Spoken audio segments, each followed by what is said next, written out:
DPC Partai Demokrat Kabupaten Cianjur Minggu 3 September 2023 melaksanakan prosesi pelantikan pengurus ranting Partai Demokrat se-Kabupaten Cianjur yang berlangsung di Pendopo Tumaritis. Berikut kita ikuti liputan selengkapnya.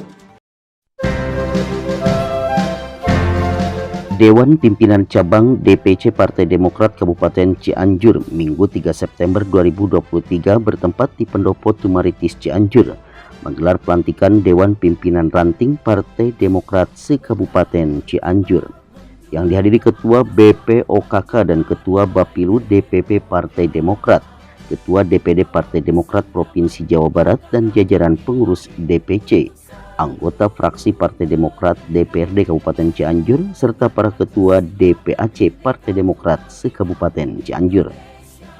Pada kesempatan tersebut, Ketua DPC Partai Demokrat Kabupaten Cianjur melantik pengurus Dewan Pimpinan Ranting Partai Demokrat dari 25 DPAC se-Kabupaten Cianjur. Usai prosesi pelantikan berlangsung, para tamu undangan memberikan ucapan selamat kepada pengurus ranting ini dengan harapan dapat bersinergi dan bekerja keras untuk mengembalikan kejayaan Partai Demokrat di pemilu 2024 mendatang. Oleh karenanya, Ketua DPC Partai Demokrat Kabupaten Cianjur dalam sambutannya mengungkapkan pentingnya pendidikan politik sebagai langkah pembinaan dari pengurus DPP maupun DPD dalam rangka konsolidasi internal partai, dan kepada para pengurus yang baru dilantik harus siap menyukseskan para kader terbaik mengantarkan ke parlemen di semua tingkatan.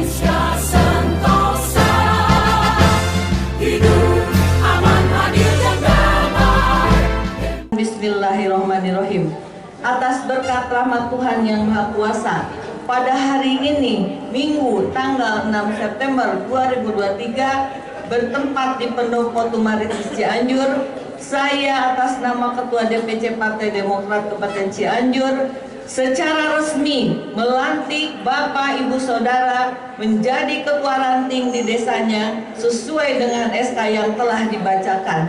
Selanjutnya, saya yakin dan percaya Bapak Ibu Saudara dapat mengemban amanah ini dengan baik untuk menjalankan program partai dan memenangkan pemilu. Demikian kata-kata pelantikan saya sampaikan. Wassalamualaikum warahmatullahi wabarakatuh. Cianjur 3 September 2023. Ketua DPC Partai Demokrat Kabupaten Cianjur. Kepada para ketua ranting, selamat bekerja untuk bersama-sama memenangkan pemilu di 2024. Lawan kita bukan di dalam, tapi dengan partai lain. Para ketua ranting, jadilah etalase bacalek di daerah pandu tim sukses agar tidak berbenturan dengan para caleg dari satu partai. Siap? Di daerah pandu tim sukses agar tidak berbenturan dengan para caleg satu sama lain. Saya ulangi itu. Kepada pimpinan Partai Demokrat, baik pusat maupun DPD Jawa Barat, bimbing kami untuk kemajuan Partai Demokrat ke depan agar kita dewasa bersama dalam panji Partai Demokrat. Terima kasih sekali lagi kepada seluruh dukungan para ranting yang datang begitu jauh. Ada yang jaraknya 6 jam dari Cianjur, ada yang 5 jam, dan ada yang lebih lagi karena ranting-ranting ini berada di desa-desa. Saya ucapkan terima kasih.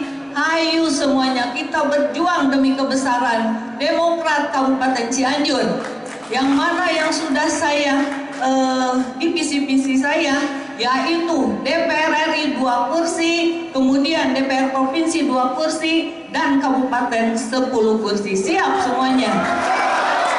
Alhamdulillah.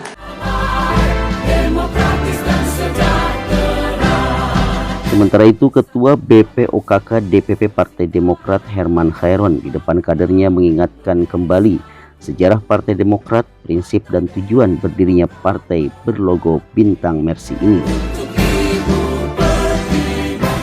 Garis ideologinya nasionalis religius. Jangan di bendera ada nasionalis religius. Apa itu? Itu adalah garis ideologi. Nasionalis tentu kita memiliki kekuatan batin yang kuat terhadap bangsa dan negara ini. Kita patsun dan tetap memelihara 4 pilar kebangsaan: Pancasila, Undang-Undang Dasar 1945, Bhinneka Tunggal Ika, NKRI. Ini menjadi kekuatan bangsa tetap berdiri dan tegak sampai hari ini. Kemudian religius, karena sifat rakyat Indonesia itu religius. Dia, masyarakat Indonesia itu punya agama, berketuhanan, sehingga kita juga harus meletakkan landasan garis ideologinya religius.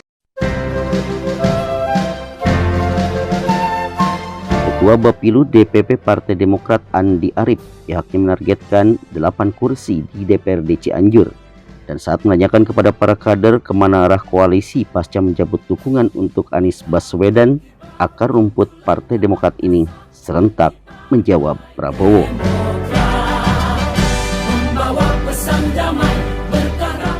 Saya hanya menargetkan 8 kursi.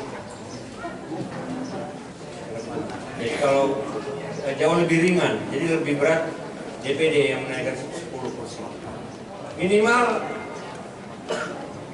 suara itu bisa kita peroleh nanti, kursi itu kita bisa peroleh nantinya untuk mencalonkan diri sebagai kepala daerah. Khusus kepala daerah, siapa yang mau ingin menjadi bupati, silakan daftar kepada ketua DPC, kepada ketua DPD, sampaikan ke Bapilu, nanti kita akan keluarkan surat tugas untuk mencari koalisi, atau juga dari pihak eksternal yang akan mengajukan diri menjadi calon kepala daerah, tapi dengan catatan dia harus membantu kita menyumbang suara di pemilu 2024 nanti. Saya kira itu yang paling utama kedatangan saya ke sini. Yang paling terutama lagi tadi sudah disinggung sama Kang Hero, yaitu apa sih yang terjadi sekarang dengan gonjang-ganjing pencapresan. Kita adalah partai yang setia, bukan setia band ya. Kita partai yang setia, kita tidak pernah melakukan itu. Komitmen adalah komitmen, dan sekarang kita dihianati. Dihianati itu dalam politik kata orang biasa, bagi kita tidak. Kita orang partai yang strike, partai yang punya komitmen tinggi, partai yang tidak mentolerir pengkhianatan. Karena pengkhianatan adalah satu tindakan buruk dalam politik. Pertanyaan kemudian para kader, lalu kita berkoalisi dengan siapa? Ada 2 opsi. Sementara, bisa saja nanti ada opsi lain. Bergabung dengan Pak Ganjar, dengan PDIP dan lain sebagainya, atau bergabung dengan Pak Prabowo dan lain sebagainya. Coba saya ingin minta pendapat di sini. Siapa yang setuju dengan Pak Prabowo? Oke. Ya, turun. Siapa yang setuju dengan Pak Ganjar? Yang dengan Pak Ganjar.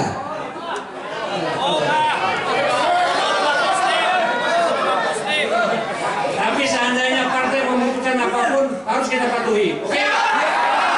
Bawa pesan damai berkah mati lahir untuk seluruh negeri dengan Pancasila dan Bhinneka Tunggal Ika, Indonesia sentosa. Lantas bagaimana sikap Partai Demokrat selanjutnya? Hanya waktu yang bisa menjawab. Iman Sulaiman untuk Kabar Cianjur TV.